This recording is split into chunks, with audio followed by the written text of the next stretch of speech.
c'est la concurrence. Qui est meilleur? Vous pouvez répéter la question? Qui est meilleur? Qui c'est le plus fort, évidemment? La Palme d'Or. Peut-être même le champion du monde. C'est moi le meilleur! Ah! Qui est le meilleur entre Federer et Nadal? Et oui, en voilà une vraie question aujourd'hui, une vraie question sur des légendes. Qui est meilleur entre Roger Federer et Rafael Nadal? Entre la Suisse et l'Espagne, entre les deux monstres sacrés du tennis mondial.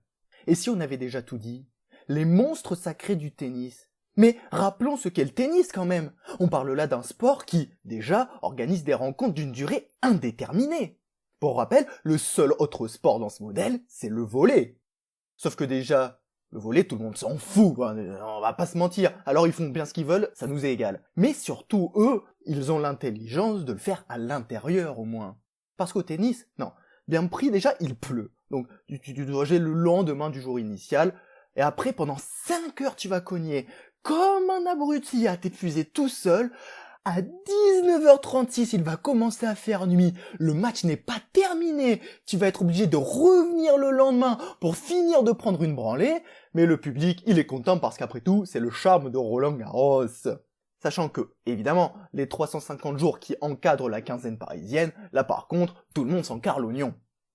Le tennis, c'est aussi et surtout un sport où il suffit qu'une rangée applaudisse pour que le stade soit en fusion, comme diraient les commentateurs. Applaudissements feutrés toutefois, évidemment, il ne faudrait pas choquer.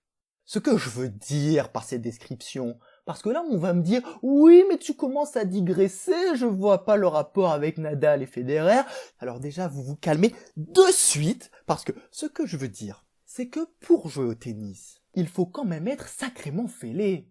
Alors, pour être les meilleurs du monde dans ce sport, il faut déjà ne pas être français, certes, mais il faut vraiment être complètement ravagé. Et Nadal, ça fait 15 ans qu'il nous prévient de ce malaise. Ses bouteilles bien alignées, ses mimiques, ses doigts dans le cul, faut lui dire quand même.